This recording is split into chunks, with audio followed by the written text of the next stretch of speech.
नमस्कार, आप देख रहे हैं द न्यूज वर्ल्ड और मैं हूं आपके साथ पूजा। खबरों पर जाने से पहले एक नजर डालते हैं टॉप हेडलाइंस पर। अमन चैन की दुआ के साथ शहर में हर्षोल्लास के साथ मनाया गया ईद का पर्व।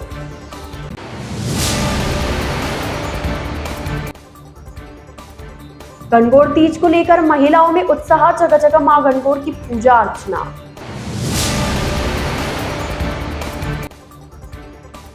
भारतीय नववर्ष पर निकाली भगवा रैली, स्वागत को उमड़ा शहर।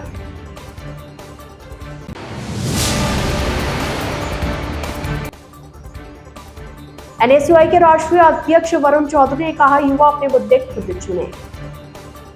तो ये थी हेडलाइंस और अब खबरें विस्तार से। माह रमजान में एक माह तक इबादत और रोजों के बाद गुरुवार को ईद उल फितर पर्व अकीदत व एहतराम से मनाया गया।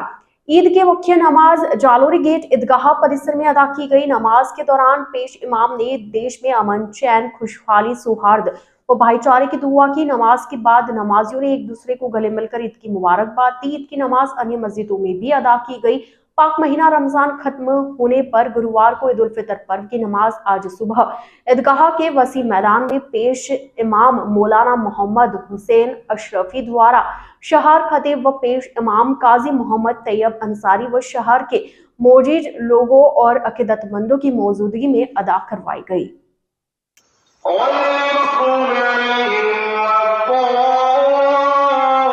के मार्फत मैं जोधपुर वासियों को तहे दिल से ईद उल फितर की मुबारकबाद पेश करता हूं और खुदा से इल्तिजा करता हूं अपना जो हिंदुस्तान अमन, चैन और खुशहाली का एक पैगाम बने।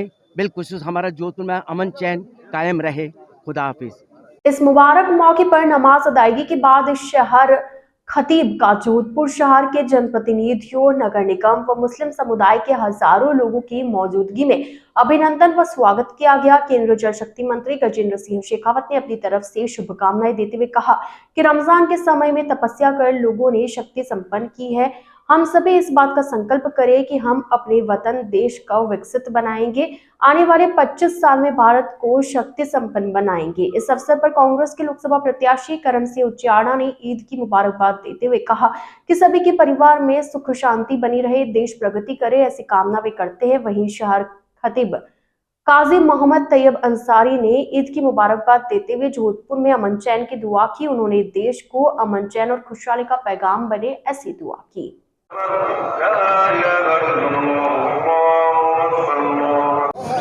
मैं संपूर्ण देशवासियों को ईद की हार्दिक शुभकामनाएं देता हूं। ऊपर वाले से प्रार्थना करता हूं कि हमारे सबके परिवारों में खूब शांति रहे, खुशहाली रहे और मेरे देश खूब प्रगति करे। इन्हीं शुभकामनाओं के साथ धन्यवाद।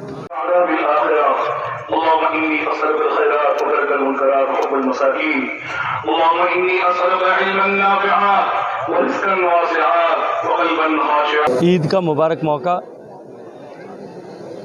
जब रमज़ान के इस तपस्या के बाद में सभी लोगों ने शक्ति संचित की है, मैं सभी को इस मुबारक मौके पर बहुत सारी शुभकामनाएं देता हूं। इसी मुबारक ईद के मौके पर हम सब लोग इस बात का संकल्प करें कि हम अब अपने वतन को, अपने देश को विकसित बनाएंगे और आने वाले 25 साल में भारत को दुनिया का सबसे शक्तिशाली और संपन्न देश बनाएंगे। ऐसी मेरी शुभकामनाएं।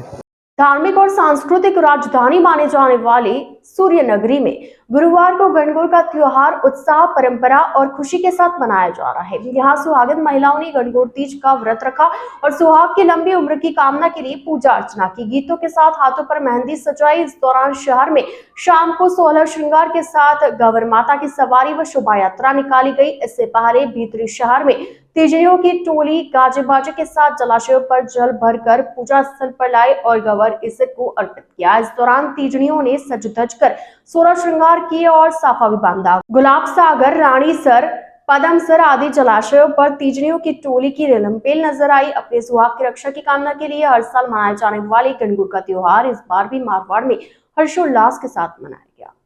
शहर माहेश्वरी महिला मंडल पश्चिम क्षेत्र की ओर से चैत्र शुक्ल गणगौर तीज का 18वां सामूहिक उद्यापन रातानाड़ा स्थित माहेश्वरी जनोपयोगी भवन में आयोजित हुआ। मंडलाध्यक्ष अलका जौहरी ने बताया कि 45 तीजड़ियों के सामूहिक उद्यापन कार्यक्रम में सुबह कार्यक्रम स्थल से क्षेत्र के पिपलेश्वर महादेव मंदिर होते हुए वापस कार्यक्रम स्थल तक गाजे-बाजे के साथ टोलियां निकाली गई। सामूहिक गणगौर पूजन के बाद स्वरूचि भोज का आयोजन हुआ। इस कार्यक्रम का संचालन सुनीता हेडा द्वारा किया गया।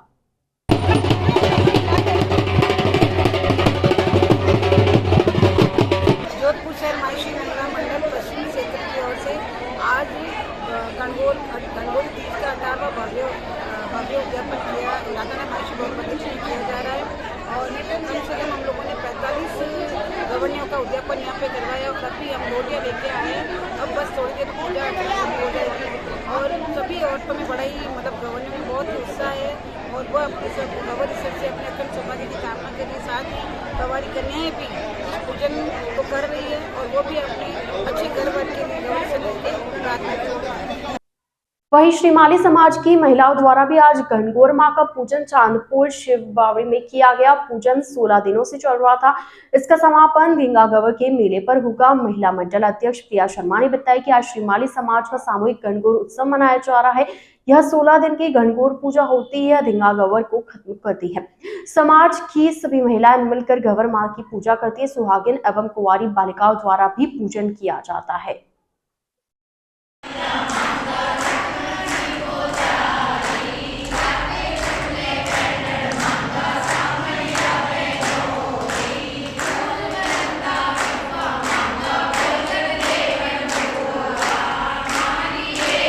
जय श्री कृष्णा। यहाँ पर श्रीमाली ब्राह्मण समाज का सामूहिक गणगौर महोत्सव मनाया जा रहा है। ये 16 दिन की गणगौर की पूजा होती है जो 30 से चालू होकर धिंगागौर के दिन खत्म होती है। यहाँ पे हमारी समाज की सारी महिला एक साथ मिलकर गवर माता की पूजा करती है। सुहागनें भी करती है, छोटी बच्ची भी करती है और सब मिलकर हम यहाँ पे पूजा करते हैं। 16 दिन तक रोज सुबह पूजा होती है। शाम में हमारा इवेंट होता है डेली, जिसमें हम लोग गणगौर के गीत और सब मिलके गीत गाते हैं और एंजॉय करते हैं बहुत सारा। मैं प्रिया शर्मा, महिला मंडल अध्यक्ष। सुनारों का बास मोती चौक की माधुरी सोनी ने बताया कि गणगौर पूजन को लेकर उत्साह है। आज 15वें दिन है और आज लोटियां लेकर आए हैं। आज के दिन गवर माता के लिए पानी लाया जाता है। इस पानी से तीज का व्रत खोला जाता है। इसे गवर की लोटियां कहा जाता है।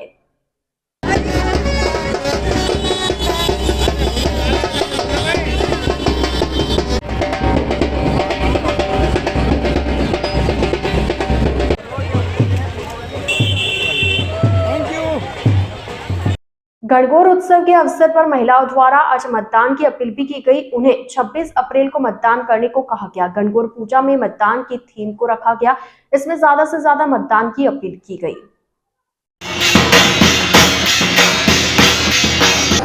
जय श्री राम। आज हमने गणगौर के पर्व पे इलेक्शन थीम रखी है और हम चाहते हैं कि लोगों के अंदर जागरूकता आए और वो ज़्यादा से ज़्यादा वोट करें और 26 तारीख को वोटिंग है। आप सब जरूर पधारें। वहीं शहर में आज अरोड़ा खत्री महिला मंडल द्वारा भी सामूहिक गणगौर का पूजन किया गया। इस अवसर पर महिलाओं ने रंगारंग प्रस्तुति देकर मन मोह लिया। इवेंट में महिलाओं द्वारा बढ़ चढ़कर हिस्सा लिया गया। इस अवसर पर संगीता अरोड़ा ने बताया कि आज अरोड़ा खत्री समाज की महिलाओं का गणगौर का सामूहिक उद्यापन हुआ। यहाँ पर 33 महिलाओं द्वारा सामूहिक उद्यापन किया गया। इसमें गणगौर समिति की तरफ से पूरा सहयोग दिया गया।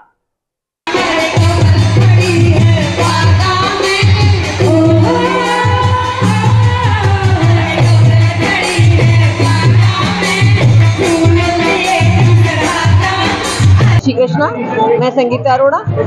यहाँ पे आज अरोड़ा खत्री समाज का गणगौर का उद्यापन, सामूहिक उद्यापन होने जा रहा है और इसमें 33 महिलाओं का उद्यापन है और इसमें जो समिति ने जो सहयोग दिया है, गणगौर समिति है, उसमें अजय हवेजा, श्रीनाथी सक्का और मनोज जी सजिया, रामू जी छाबड़ा और अभिषेक हवेजा और रितेश जी और अशोक जी लखानी, इन्होंने पूर्ण सहयोग दिया है। इन्हीं के सहयोग से ये पूरा कार्यक्रम आयोजित हुआ है और इसमें पुरुष महिला कार्यकर्ता और पुरुष और महिला दोनों कार्यकर्ताओं की टीम है, समिति है, जिन्होंने पूर्णतया सहयोग दिया है। ओमकार सनातन वेद शक्तिपीठ नागौर द्वारा श्री मनोकामेश्वर डोंगरिया महादेव मंदिर सूरसागर में चैत्र नवरात्र के उपलक्ष्य में 5 दिवसीय 108 कुंडीय विद्या महालक्ष्मी महायज्ञ व भगवद गीता व्याख्यान महोत्सव गुरुवार को शुरू हुआ। ओमकार सनातन वेद शक्तिपीठ के संस्थापक महंत स्वामी लक्ष्मी नारायण दास महाराज ने बताया कि सनातनी भारत जागृति कार्यक्रम की श्रृंखला में भगवद गीता व्याख्यान प्रवचन व 108 कुंडीय महालक्ष्मी महायज्ञ महोत्सव का आयोजन किया गया, जिसमें 108 कुंडीय महालक्ष्मी महायज्ञ में 1 करोड़ 8 लाख मंत्रोच्चार के साथ आहुतियां दी जाएगी। जय श्री महाकाल, जय श्री महाविद्या। बड़ी ही प्रसन्नता है कि आज श्री विद्या लक्ष्मी जी का यज्ञ आपके डोंगरिया महादेव के अंदर जो है वो प्रारंभ हो चुका है। प्रातःकालीन सुबह 4 बजे से लेकर के 6 बजे तक काशी से आए हुए परम विद्वत ब्राह्मण श्री नीरज जी द्विवेदी द्वारा, उनके सहयोगियों द्वारा बड़ा ही सुंदर सामवेद, अथर्ववेद, यजुर्वेद इत्यादि का पाठ जो है वो किया गया। और उसके उपरांत के अंदर यजमान जो है उनका हेमाद्रिक स्नान करवा करके शुद्धिकरण करवाया गया, प्रायश्चित करवाया गया है। उसके उपरांत के अंदर वेदिकाओं का पूजन हुआ, गणपति पूजन भगवान करके, और गणपति जी जो है उनको स्थापित किया गया है। विभिन्न वेदियों का आह्वान किया गया। यहाँ की कुल देवी जो है माँ चामुंडा जी, उनका आह्वान किया गया। गणपति भगवान का आह्वान करके उनको स्थापित किया गया। माँ महाश्री विद्या लक्ष्मी जी और भगवान लक्ष्मी नारायण का ध्यान करवा करके, माँ पीताम्बरा जी का ध्यान करवा करके भगवती को यहाँ विद्यमान किया गया है। महान समाज सुधारक, सामाजिक क्रांति एवं शिक्षा के अग्रदूत महात्मा ज्योतिबा फूले की जयंती गुरुवार को श्रद्धापूर्वक मनाई गई। इस दौरान कांग्रेस भाजपा के पदाधिकारियों व कार्यकर्ताओं के साथ ही अन्य लोगों व अनुयायियों ने उन्हें स्मरण कर पुष्प अर्पित किए। महामंदिर रेलवे स्टेशन के पास स्थित उनकी प्रतिमा पर पुष्पांजलि अर्पित की गई, साथ ही उनके बताए गए मार्ग पर चलने का संकल्प लिया। महात्मा ज्योतिबा फूले की प्रतिमा पर आज सुबह माली समाज के लोगों सहित कांग्रेस और भाजपा के अन्य पदाधिकारियों व कार्यकर्ताओं ने पुष्पांजलि अर्पित की। इसके साथ ही कई अन्य जगह लोगों ने भी उन्हें श्रद्धांजलि देकर ज्योतिबा फूले अमर रहे के नारे लगाए। कार्यक्रम में केंद्रीय जल शक्ति मंत्री गजेंद्र सिंह शेखावत, शहर विधायक अतुल भंसाली, भाजपा जिला अध्यक्ष देवेंद्र सालेचा सहित कई भाजपाई मौजूद रहे। इस अवसर पर केंद्रीय जल शक्ति मंत्री गजेंद्र सिंह शेखावत ने कहा कि ज्योतिबा फूले साधारण से असाधारण बनने वाले व्यक्तित्व थे। उन्होंने समाज में साधारण परिवार में जन्म लेकर समाज के वंचित पिछड़ों को आगे लाने का काम किया था। आज देश आगे बढ़ रहा है, ऐसे में ज्योतिबा को याद करते हुए संकल्प ले कि देश को आगे बढ़ाएंगे। आज इस शुभ दिन के उपलक्ष्य में हम सब लोगों ने एकत्रित होकर के पुष्पांजलि अर्पण कर महामना को श्रद्धांजलि दी है। ज्योतिबा फूले का व्यक्तित्व साधारण से असाधारण बनने वाला व्यक्तित्व है। साधारण परिवार में जन्मा हुआ व्यक्ति अपने पुरुषार्थ से, अपने परिश्रम से, अपने बुद्धि कौशल से और समाज के वंचित लोगों को, पिछड़े लोगों को जागृत करके उनके उत्थान के लिए अपना जीवन समर्पित करने वाला व्यक्तित्व है। आज जब हमारा देश विकसित होने की दिशा में आगे बढ़ रहा है, हमारे प्रधानमंत्री जी का भी ये संकल्प कि हम गांव, गरीब, किसान, पीड़ित, शोषित, वंचित इन सब के जीवन में परिवर्तन लाने के लिए काम करें। महात्मा ज्योतिबा फूले के दर्शन के साथ में माननीय नरेंद्र मोदी जी का ये वर्तमान का कार्य बहुत सामने रखता है, समीपता रखता है। और आज इस शुभ दिन पर हम सबको संकल्प लेने की आवश्यकता है कि वर्तमान में जब हमारा देश एक बहुत बड़ी खाई को पाट करके अमृत काल में प्रवेश करने के साथ साथ में विकसित भारत का संकल्प लेकर के आगे बढ़ रहा है, हम सब लोग संकल्प लें, ज्योतिबा फूले को साक्षी मानते हुए संकल्प लें कि हम सब मिलकर के देश को विकसित बनाने के इस महायज्ञ में अपनी तरफ से भी योगदान का अर्पण करें। द न्यूज वर्ल्ड के इस बुलेटिन में फिलहाल वक्त चला एक छोटे से ब्रेक का। ब्रेक के बाद जल्द हाजिर होंगे, आप बने रहिए द न्यूज वर्ल्ड के साथ।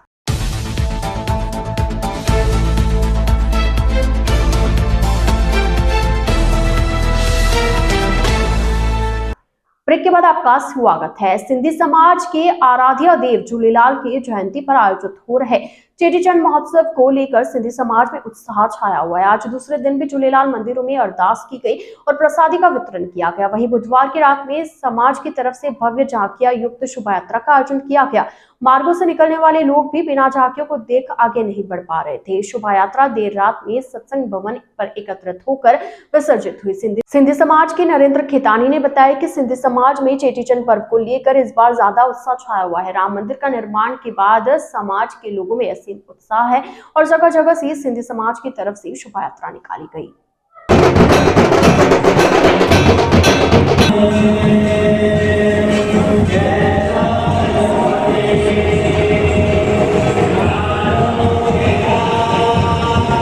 हमारा सिंधी समाज का चेटीचंद का पर्व है, बड़ी धूमधाम से पूरे जोधपुर में मनाया जाता है। इस बार तो उत्साह के साथ मनाया जा रहा है। इस बार हमारे मोदी जी ने राम मंदिर भी बना दिया, तो हमारे चेटीचंद पूरे सिंधी समाज में बहुत जोधपुर में अलग उत्साह है। हर साल की तरह पूरे जोधपुर की कोने कोने से झांकियाँ आती है और इस बार भी हर जगह हर सिंधी समाज में उत्साह है।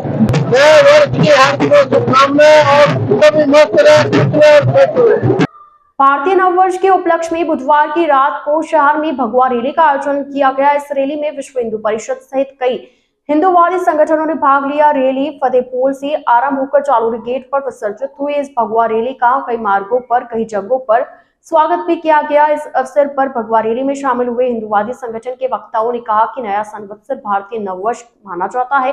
पूरे विश्व में आज सनातन धर्म है जो कि बिना तलवारों के चलता है। सनातन धर्म अपनी सांस्कृतिक और संस्कृति की पहचान पूरे विश्व में रखता है। नई पीढ़ी के लोगों को भी भारतीय नववर्ष की जानकारी मिलती रहनी चाहिए। विश्व का सबसे पुराना धर्म सनातन धर्म है। पहली तो सगड़ा ने नए साल की बहुत बहुत बधाई और शुभकामनाएं। नयो साल धूमधाम से मनाई जा पा रहे, ई खातर इस आयोजन चैत्र प्रतिपदा पर होता रहे और नई जनरेशन है जी नई पीढ़ी है बिना पारे नवे वर्ष के बारे में जानकारी रहे। आज विश्व में सबसे पुरानो धर्म जो है सत्य सनातन धर्म है और अगर जीवित है आज भी तो अपनी संस्कृति और सभ्यता खातिर जीवित है। एकमात्र पूरा विश्व में ऐसा धर्म है जो तलवार रे जोर पर कोनी चाल रही हो, जो सत्य रे जोर पर चाल रही है। हजारों आक्रमण हो गया मेरे बाद में आज भी संस्कृति और सभ्यता जीवित है, तो मेरा एकमात्र कारण है कि संस्कृति और सभ्यता नींव रीति मजबूत है और धर्म प्रेमी जो सत्य सनातन है मेरे खातिर इस आयोजन लगातार होता रहे। नई पीढ़ी इस आयोजन लगातार करती रहे ताकि टाबरा माने धर्म प्रति जागृति के प्रतिवर्ष आज की है चैत्र प्रतिपदा न हुए पर ई बार एक दिन बाद हुई है दूज ने। तो मेरा मुख्य उद्देश्य तो ये है कि टाबर जी का है भी ध्यान चले कि अपना विक्रमी संवत किसो है, क्योंकि हिंदू धर्म रे माने बच्चों पैदा हुए जगह लेर बिना जितना भी 16 संस्कार हुए सगला तिथि अनुसार हुए, तारीख अनुसार हुए कोनी। अपने अंग्रेजी कैलेंडर वर्ष हिसाब से वो कैलेंडर ये वर्ष है पर अपने जीवन रो हिस्सो विक्रमी संवत है। इन्हें बड़े धूमधाम से मनावनो चाहिए, ये खातर भगवान देवी आवश्यकता है। पिछले 10 वर्षों से लगातार जिस तरह से मोदी जी प्रधानमंत्री बनने के बाद सनातन धर्म का जो प्रचार प्रसार हुआ है, मैं समझता हूँ पिछले हजारों वर्षों में ऐसा नहीं हुआ। ये जो जनता को जो बदलाने वाली जो पार्टी थी उन्होंने सनातन धर्म को हमेशा पीछे रखा, लेकिन वक्त बदल गया। 500 वर्ष का इंतजार के बाद अब हिंदुस्तान में राम मंदिर बना और तब से पूरे विश्व में सनातन धर्म का डंका बज रहा है। और इस भगवा रैली से आने वाले समय में आप देखेंगे इस बार तीसरी बार मोदी जी 400 पार लेकर प्रधानमंत्री बनेंगे और पूरे विश्व में भगवा लहराएगा। जो हिंदुस्तान है वो विश्व गुरु के रूप में आगे बढ़ेगा। जय श्री राम। एनएसयूआई के राष्ट्रीय अध्यक्ष वरुण चौधरी ने कहा कि युवा अपने मुद्दे खुद चुने। बीजेपी के जो मुद्दे हैं उनसे बाहर आए, भटकाने वाले मुद्दों से दूर रहे। युवा अच्छा व्यापार करे, अच्छी शिक्षा ग्रहण करे, अच्छी नौकरी करे। यह मुद्दे हैं जो भटकाने वाले मुद्दों को उनसे दूर कर रहे हैं। वे आज जोधपुर प्रवास पर एनएसयूआई द्वारा आयोजित कार्यकर्ता सम्मेलन में भाग लेने आए थे। यह बात उन्होंने युवाओं को एक मैसेज के रूप में कही। उन्होंने कहा कि जोधपुर के आसपास के माहौल से बताया कि जोधपुर में युवाओं में जिस तरह उत्साह है उससे लगता है कि कांग्रेस चुनाव जीत रही है। उन्होंने अग्निपथ योजना को नौजवान के साथ छल बताया। कांग्रेस की सरकार बनने पर अग्निपथ स्कीम को बंद किया जाएगा। देश के नौजवान इस बार चुनाव लड़ रहे हैं जिसका आगामी 4 जून को देखने को मिलेगा। इसके अलावा मैं कुछ आपसे बात करना चाहूँगा। यहाँ पे मुझे पता लगा कि आर्मी में जाने वाले लोग कम हैं, लेकिन आर्मी में जाने वाले लोग कम होंगे यहाँ पे, लेकिन आर्मी से देश प्रेम रखने वाले लोग मुझे लगता है जितने लोग बैठे हैं वो मेरी बात से सहमत होंगे। देश प्रेम सब में होगा। किस किस यहाँ पे बैठे नौजवान साथी में देश प्रेम है, मुझमें तो बहुत है। अपने आप खड़ा करेगा। मैं युवाओं को एक तो यही मैसेज देना चाहता हूँ कि आप अपने मुद्दे खुद चुनें। आप बीजेपी को जो मुद्दे हैं उनसे बाहर आएँ, और जो आपके मुद्दे हैं और मैं मानता हूँ हर एक युवा का एक ही मुद्दा होगा, वो अच्छा व्यापार करे, उसका बच्चा अच्छी शिक्षा ले, वो खुद अच्छी शिक्षा ले, वो अच्छी नौकरी करे, ये मुद्दे हैं। और जो भटकाने की बात इधर उधर की करते हैं, आपने देखा होगा प्रधानमंत्री जी से लेकर मुख्यमंत्री उल्टी सी बात आप लोगों से कर रहे हैं, बुखला गए हैं। और राजस्थान से तो आप देखेंगे हमारे जो अन्य से आदमी निकल रहा है वो पहले तय हो जाता है कि विधायक तो बन गया। हो सकता है मैं अगली बार आऊँ राजस्थान में तो मैं कांता जी खुद विधायक हूँ, उनके साथ बैठ के आऊँ। बांसवाड़ा के कुशलगढ़ में हिंदू संस्कृति विश्व की सबसे प्राचीन, पुरातन और सनातन संस्कृति है, जिसे आज पाश्चात्य देश भी अपना रहे हैं। प्रत्येक हिंदू को अपने हिंदू होने पर गर्व होना चाहिए। आज संपूर्ण हिंदू समाज को संगठित होकर भारत माता को विकसित बनाने में अपना योगदान देने की आवश्यकता है। साथ ही दैनिक जीवन में जातिगत भेदभाव को छोड़कर एकत्व भाव से राष्ट्रहित के कार्य में योगदान देना समय की महत्ती आवश्यकता है। ये बात बड़ी सरवा राजपूत समाज नौरे में हिंदू नववर्ष पर आयोजित सार्वजनिक समारोह में राष्ट्रीय स्वयंसेवक संघ बांसवाड़ा के सह कार्यवाहक मनोज शर्मा ने कही। बांसवाड़ा जिले के वागड़ की बेटी दीक्षिता पटेल ने संगीत में अपना लोहा मनाते हुए जिले का नाम रोशन किया है। उसे गुजरात के अहमदाबाद में यूट्यूब अवार्ड से नवाजा गया। दीक्षिता 9वीं कक्षा में पढ़ती है। वह अभी 14 साल की है। गुजरात के अनेक जिलों से आए सिंगरों को यूट्यूब अवार्ड से नवाजा गया। कार्यक्रम के अवसर पर गुजरात कांग्रेस के प्रदेश अध्यक्ष शक्ति सिंह गोविल, जलेश भाई ठाकुर सहित गणमान्य लोग मौजूद रहे। यूट्यूब सिंगर अवार्ड में 10,000 सिंगरों द्वारा भाग लिया गया। अवार्ड मिलने पर दीक्षिता पटेल ने इसका श्रेय अपने पिता मानसी व मां प्रमिला को दिया। सीकर के लक्ष्मणगढ़ थाना शहर पुलिस चौकी में सीएलजी सदस्यों की बैठक का आयोजन किया गया। इसकी अध्यक्षता उपखंड अधिकारी मोहन सिंह मीणा ने की। बैठक में उपखंड अधिकारी मोहन सिंह मीणा ने ईद एवं गणगौर के पर्व सहित आगामी दिनों में रामनवमी, भगवा रैली, अम्बेडकर जयंती पर आयोजित होने वाली रैलियों के संबंध में चर्चा की एवं शांति और भाईचारे के साथ कानून व्यवस्था बनाए रखने की अपील की। बैठक में पुलिस उपाधीक्षक लक्ष्मणगढ़, थाना प्रभारी महेंद्र सिंह, चौकी इंचार्ज बाबू खां, लक्ष्मणगढ़ नगर पालिका अध्यक्ष हाजी मुस्तफा कुरैशी सहित शहर के मौजूद लोग मौजूद रहे। दिवस में 3-4 तरह की रैली, सभा, शोभा यात्रा और त्यौहार हमारे हैं सामने, तो उन्हीं के मद्देनज़र आज सर्व समाज की ये सीएलजी बैठक बुलाई गई थी, जिसमें मुख्य रूप से कल ईद का पर्व है। उसके बाद में फिर कल ही शाम को गणगौर की शोभा यात्रा निकलनी है। उसके बाद में भगवा रैली है, अम्बेडकर साहब की जयंती है और उसके बाद लास्ट में रामनवमी की शोभा यात्रा है। तो उन्हीं सब के ध्यान में रखते हुए ये आज थाने में उपखंड स्तरीय सीएलजी बैठक की हमने आयोजन किया था, जिसमें सभी समाज की तरफ से गणमान्य नागरिक आए और उन्होंने आश्वासन दिया है कि हम पहले भी इतिहास में ऐसा कभी हुआ नहीं कि किसी भी समाज में आपस में कोई खिंचाव हुआ हो, और इस बार भी सब आपसी भाईचारे और शांति से, अमन चैन से ये सभी शोभा यात्रा और त्योहारों का हम सेलिब्रेशन करेंगे। इसमें और कुछ निर्णय हुए हैं? नहीं, ऐसा कुछ नहीं निर्णय, सिर्फ शोभा यात्रा और उनके सुविधा के हिसाब से कहीं बैरिकेडिंग, कहीं कोई व्यवस्था, कुछ आवारा पशुओं को जगह से, रास्ते से हटवाना और सामान्य व्यवस्था का है। अलग से कोई बहुत खास दिशा निर्देश। धौलपुर जिले में आज ईद उल फितर का पर्व हर्षोल्लास एवं अकीदत के साथ मनाया गया। मुख्य नमाज के साथ अन्य छोटी बड़ी मस्जिदों में आज ईद की नमाज अदा कर अमन चैन की दुआ की गई। ईद की नमाज होने के बाद सभी लोगों ने एक दूसरे को गले मिलकर ईद की मुबारकबाद दी। इस अवसर पर आज मुस्लिम समुदाय के लोगों के द्वारा सेमरी, फीणी और कई मीठे पकवान बनाए गए। ईद की नमाज धौलपुर शहर काजी के द्वारा अदा करवाई गई।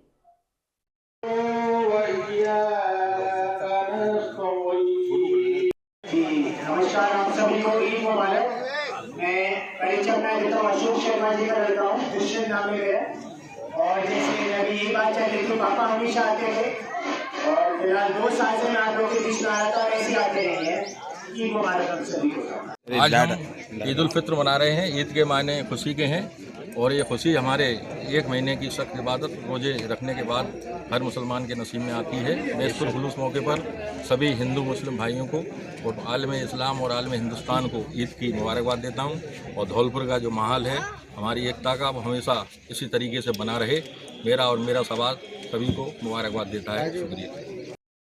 जालोर के आहोर में लोकसभा चुनावों को लेकर आज आहोर में भारतीय जनता पार्टी के कार्यालय का आहोर विधायक छगन सिंह राजपुरोहित ने फीता काटकर विधिवत उद्घाटन किया। उद्घाटन के अवसर पर पूर्व जिला अध्यक्ष रविंद्र सिंह बालावत, गेनाराम मेघवाल, विधानसभा संयोजक ईश्वर सिंह तुम्बा, सह संयोजक, सभी मंडल अध्यक्ष, पदाधिकारी व कार्यकर्ता मौजूद रहे। भारतीय जनता पार्टी जिंदाबाद, भारतीय जनता पार्टी जिंदाबाद।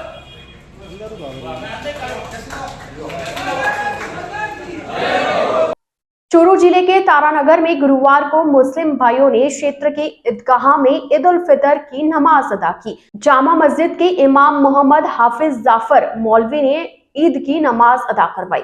इसके साथ ही क्षेत्र की विभिन्न मस्जिदों में भी ईद की नमाज अदा की गई एवं सुख समृद्धि की दुआ मांगी। नमाज के बाद मुस्लिम भाई कब्रिस्तान पहुंचे, एक दूसरे को ईद पर्व की मुबारकबाद दी। इस मौके पर स्थानीय विधायक नरेंद्र बुटानिया, पंचायत समिति प्रधान संजय कस्बा, पूर्व माकपा प्रत्याशी एडवोकेट निर्मल कुमार प्रजापत सहित क्षेत्र के जनप्रतिनिधि गण कब्रिस्तान पहुंचकर उपस्थित लोगों को ईद की बधाई देकर आए। द न्यूज बर्ड के इस बुलेटिन में फिलहाल के लिए इतना ही। आइए चलते चलते एक बार फिर नजर डालते हैं आज के टॉप हेडलाइंस पर। अमन चैन की दुआ के साथ शहर में हर्षोल्लास के साथ मनाया गया ईद का पर्व।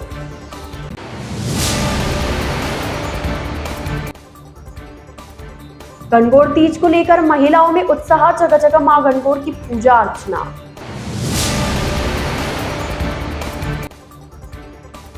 भारतीय नववर्ष पर निकाली भगवा रैली, स्वागत को उमड़ा शहर।